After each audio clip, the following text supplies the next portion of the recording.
Gracias. Se dice que el novelista ruso Dostoyevsky no le agradaban mucho los niños pequeños. Cuando se topaba con un niño especialmente molesto, le decía al niño que se fuera, que se parara en un rincón y que tratara de no pensar en un oso blanco. Era una broma muy cruel porque en esa época esto era muy difícil de hacer para los niños. Para bien o para mal, parece ser que esto va a ser mucho más fácil porque incluso bajo las predicciones más moderadas, el encogimiento de los capas polares va a eliminar a 2/3 partes de los osos polares en los próximos 40 años. Los osos polares no van a ser los únicos que sufran. También va a sufrir la gente. Vamos a ver un incremento en las inundaciones. Las ciudades que están muy bajas sobre el nivel del mar se van a inundar.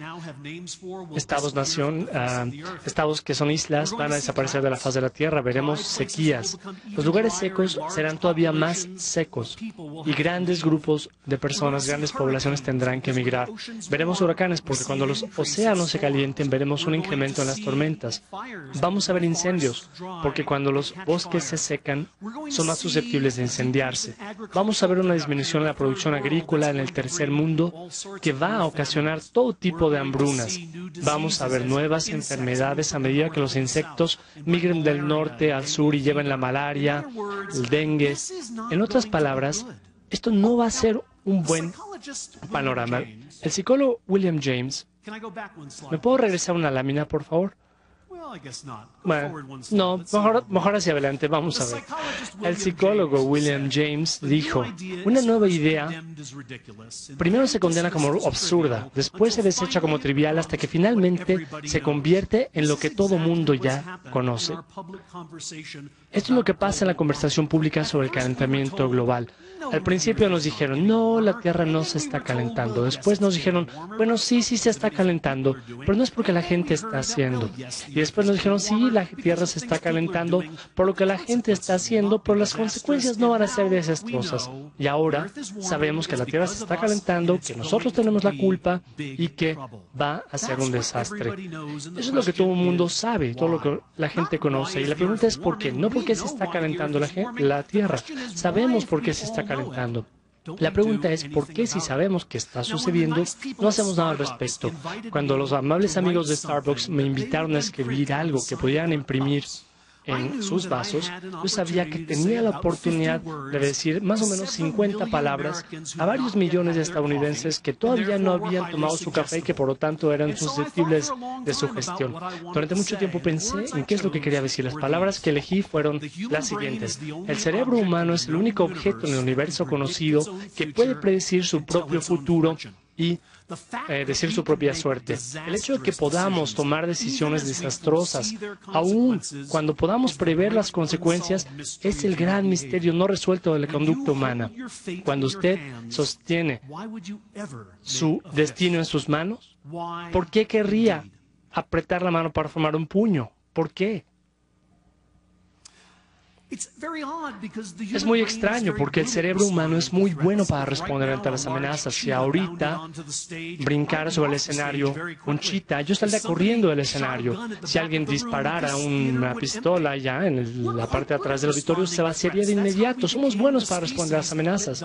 Por eso somos la especie que domina el planeta. El problema es que no somos buenos para responder a todas las amenazas de igual medida.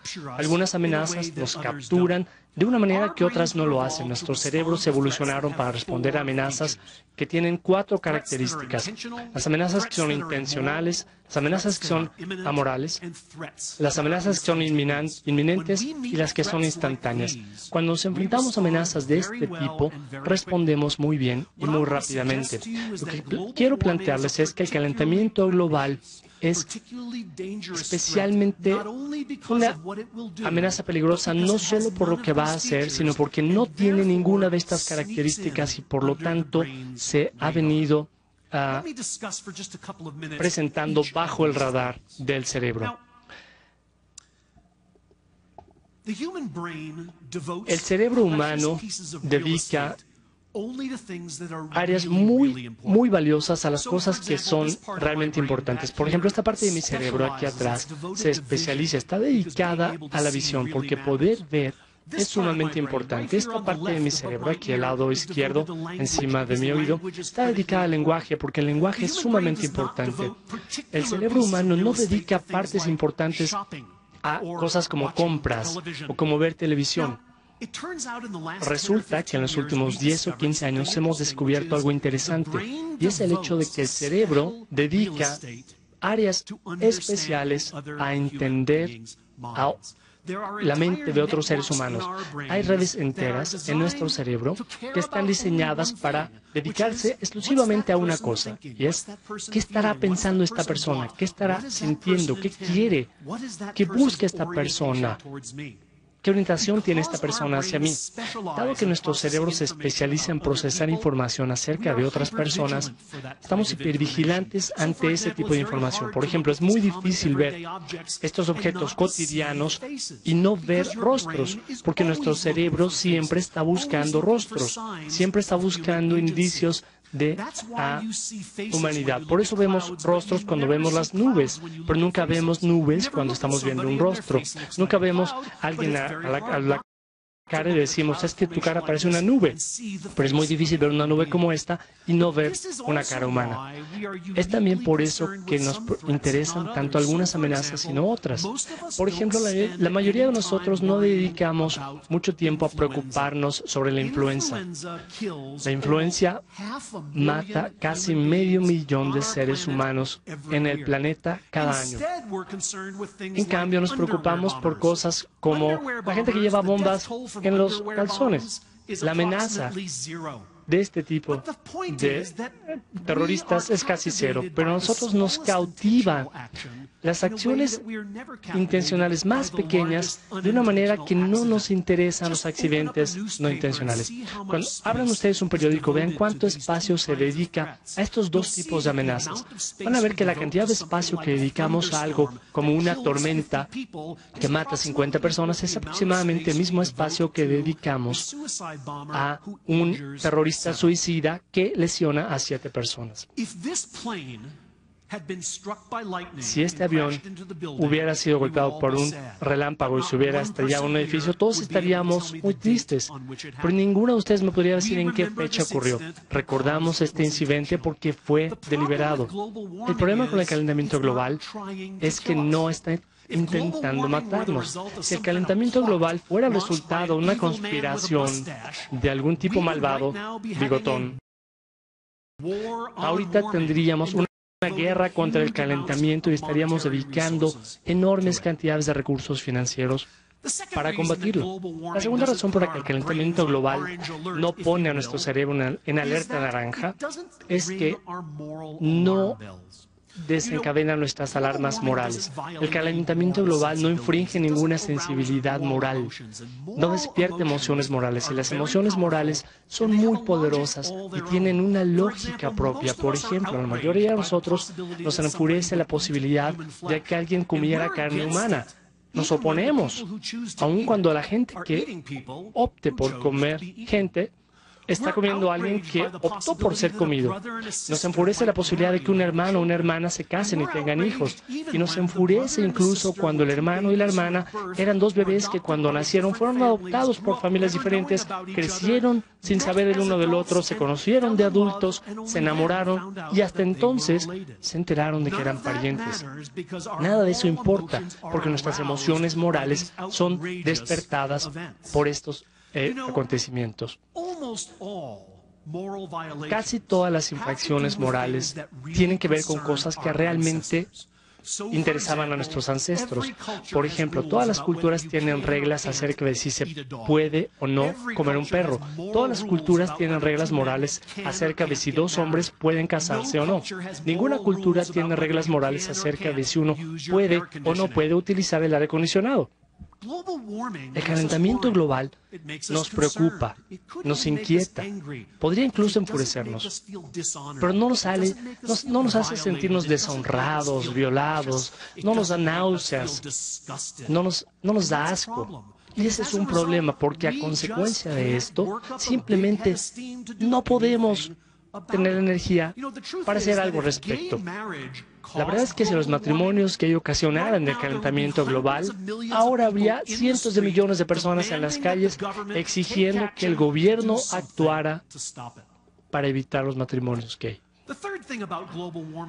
El tercer punto que vale la pena tener en cuenta acerca del calentamiento global es que no es inminente. El cerebro humano es muy bueno para responder cuando el peligro es presente. Y es claro, si un automóvil se abalanzara hacia ustedes como el tipo en la televisión, sin pensar, se harían a un lado y podrían agradecer a su cerebro. El cerebro humano es excelente para mirar el entorno, determinar si algo es una amenaza para su bienestar. Básicamente, eso es lo que hicieron los cerebros durante cientos de millones de años. Eran máquinas muy sofisticadas para quitarse del camino. Escaneaban el entorno para ver si había algún peligro. Y después, hace apenas 2 millones de años, pasó algo muy notable. El cerebro humano triplicó su tamaño y la mayor parte del crecimiento en el cerebro humano ocurrió en una nueva estructura llamada el lóbulo frontal. ¿Qué es lo que hace el lóbulo frontal? ¿Qué hizo que la naturaleza estuviera tan ansiosa de tener uno y que hizo una renovación arquitectónica completa del cráneo? Una de las cosas que hace el lóbulo frontal es que nos permite pensar en el futuro. Como consecuencia de esto, no solo nos hacemos a un lado de las cosas que están en el entorno, nos hacemos a un lado de las cosas que se aproximan, pero que todavía no han llegado, porque podemos considerar el mañana. Este es un regalo muy notable, responsable de cosas muy buenas, pero es algo muy nuevo. Básicamente, todavía está en fase beta. Vean ustedes el cerebro humano y verán que toda el área que está en color gris está dedicada a procesar información acerca de lo que está pasando aquí y ahora. Y apenas la superficie de esta área en color naranja está dedicada a pensar en todo lo demás que va a ocurrir de aquí a la eternidad. Todo esto para lo que está pasando ahorita y este pedacito para lo que pasará en el futuro. Por eso es que, bajo cualquier criterio, a los seres humanos parece preocuparles menos el futuro de lo que les debería preocupar. Valoran el futuro mucho menos de lo que valoran el presente. Pregúntenle casi a cualquiera si preferirían tener $100 hoy o $200 de aquí a un mes, y todo el mundo dirá: quiero el dinero ahorita. ¿Es porque esperar un mes es muy doloroso? No, porque si les preguntáramos, ¿preferiría usted tener $100 en 12 meses o $200 en 13 meses?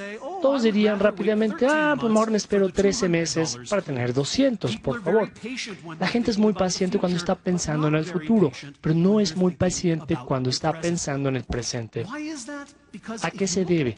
Bueno, si ven ustedes un calendario, el tiempo está organizado de una manera muy lógica. Está el hoy, está el mañana, está pasado mañana. Hay un número infinito de unidades de igual tamaño. Pero así no funciona el tiempo psicológico. Psicológicamente solo hay 2 periodos de tiempo: el ahora y el después. Y lo que está pasando ahorita es real, y lo que va a pasar después no lo es. Si los osos polares se fueran a extinguir para, digamos, el viernes, todos estarían pasando tiempo con los osos en vez de estar aquí conmigo. El cuarto aspecto acerca del calentamiento global es que no sucede instantáneamente. El cerebro humano es sumamente sensible a los cambios, exquisitamente sensible a los cambios en tamaño, a cambios en la luz, en la temperatura, cambios en el sonido. Pero el cerebro se preocupa menos por la magnitud del cambio que por la velocidad del cambio. Por eso piensan ustedes que están viendo una fotografía, pero en realidad están viendo un video. Están viendo un video en el que está cambiando algo muy importante, pero dado que está cambiando lentamente, el cerebro no les permite verlo. Quizá 1 o 2 de ustedes se fijaron en lo que está pasando en la esquina inferior derecha de la pantalla. Esto no estaba ahí. Déjenme regresarlo. Ese caminito lo voy a reproducir una vez más. Si se concentran ustedes, fíjense muy bien. Vean este cambio gradual, lo podrán ver. Lo importante es que si yo no se los señalo, habría ocurrido ante sus ojos y no se habrían percatado. Cuidado, aguas guapos. Este tipo de cambio se da en mucho tiempo. Se va un cabello a la vez. No es que un día nos levantemos y digamos, hijo, ya me quedé calvo durante la noche.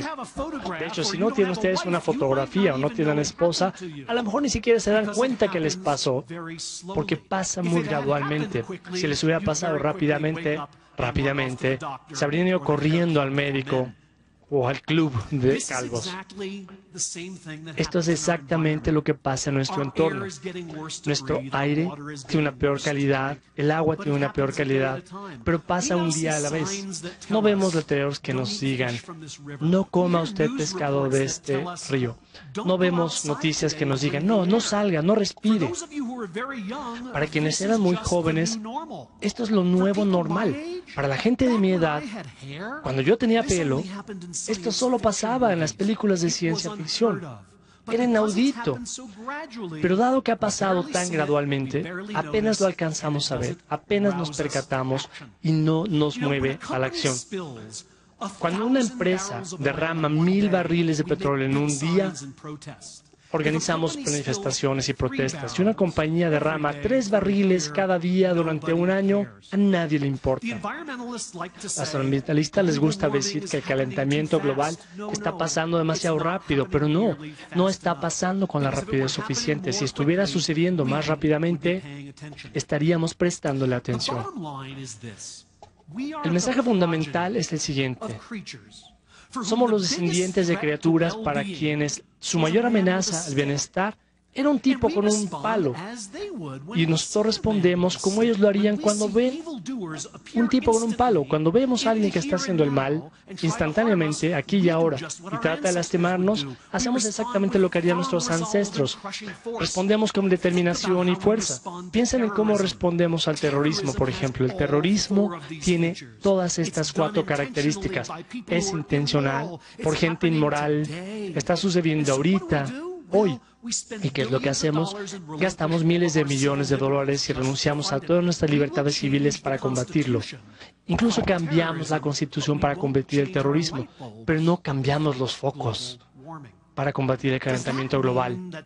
¿Significa esto que hay una quinta I que falta en esta discusión? ¿Significa que hay una quinta I? ¿Que el calentamiento global es inevitable? No, para nada. ¿Por qué? Porque hay limitaciones. El cerebro humano tiene limitantes, pero nosotros no somos un cerebro humano, somos muchos. Es cierto que vivimos en una casa moderna con un sistema de alarma muy anticuado que no es bueno para detectar las amenazas más nuevas. Pero está bien, porque no vivimos solos. La naturaleza nos ha dado un regalo que puede compensar estas deficiencias. Este regalo es nuestra capacidad de cooperar. Somos la especie hipersocial y ningún animal puede cooperar como nosotros lo hacemos. La gente, cuando junta sus mentes, puede resolver problemas que un cerebro por sí solo no puede resolver. Cuando estamos solos, somos egoístas, pero cuando nos unimos, de alguna manera logramos cuidar a los pobres, a los enfermos. Cuando estamos solos somos impulsivos, pero cuando nos unimos, de alguna manera podemos ser pacientes, podemos planificar para el futuro de nuestras comunidades, de nuestro país. Cuando estamos solos, inventamos grandes cosas, como los botones. Pero cuando estamos juntos, inventamos grandes cosas como la justicia. El mensaje es que las consecuencias desastrosas del calentamiento global no son inevitables de ninguna manera. Podemos resolver este problema. ¿Qué es lo que tenemos que hacer? Una sola cosa: intentarlo. Muchas gracias.